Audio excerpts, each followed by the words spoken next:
this is Michelle Nicolaisen with Bombshell.com, and I wanted to do a quick video talking about some of the common income mistakes that I see freelancers making.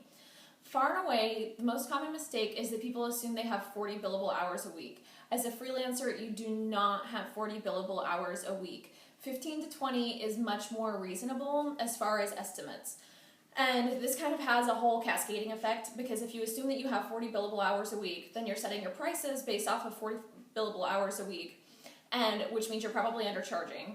And that also means that if you are actually working 40 billable hours a week, you're not leaving any time in your day or your work week to work on your business, which means that you're probably, once you get done with your current roster of client projects, you're probably going to be back at square one and have an empty sales funnel and have to go back to pounding the pavement and do several weeks of unpaid work before you have paying client projects again. So you want to assume that you have more like 15 to 20 billable hours a week, and you also really don't want to make your income goals and your income base your rates off of an employee week. Another thing that I see freelancers doing, especially new freelancers, is, and this is why freelance hourly rates are so high. It's super common for people who don't come from a freelancing background to look at freelance hourly rates and be like, oh my god, I wish I could charge that much. But the thing is that employee hourly rates have a whole bunch of things built into them. Freelancers have to pay for their own health insurance, you have to pay for business expenses, you have to pay for, you have to calculate in your taxes. So really, if you do the math, if you take an employee salary and then you break it down to a rough hourly wage based on a 40-hour work week, you need to take that hourly rate and multiply it by 2 to 3 for it to be an okay conversion to a freelancer, because of all of those other costs that go in. And last but not least, if you charge on some metric that isn't hours, for example, I'm a writer and I charge by word, I don't charge hourly, then you need to make sure that your rates make sense with how much work you can actually do.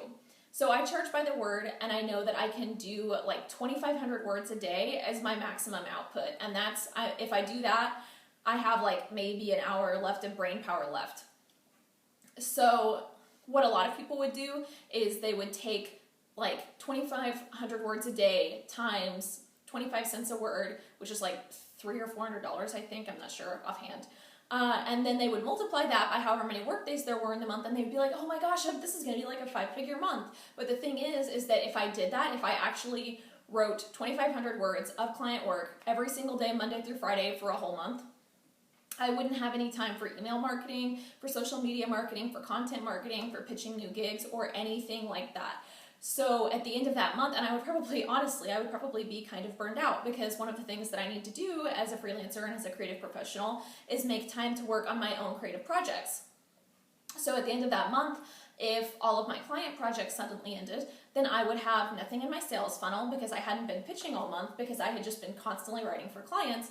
I'd have nothing in my sales funnel, I'd have no work lined up, I wouldn't have any product income coming in from my workshops or books or anything like that.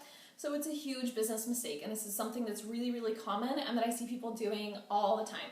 So please don't do that. What you need to do is make sure that your rates, your income goals, and how much work you can actually feasibly do all line up and they all make sense together. Because if any piece of that equation is off, if your income goal is too high for where your rates are set, then you're going to consistently not meet your income goals, and then you're going to feel like crap, and it's going to be really demoralizing.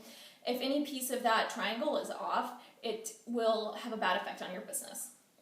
So in the next video, I'm going to talk about one of the mistakes that freelancers make when setting goals in general, but hopefully that was helpful. And if you're trying to stay more organized in your freelance business, please come check out the Freelancer Planner Kickstarter. You can find it at freelancerplanner.com, or there will be a link to the Kickstarter campaign in the video and the show notes. It's one of the only planners that is made for freelancers by a freelancer. It helps you keep track of what you need to do this week. It helps you plan your week. It helps you keep track of where you're at on your income goals for the month, and a whole bunch of good stuff. So please come check it out if you're trying to stay organized. Thanks for watching, and have a great day.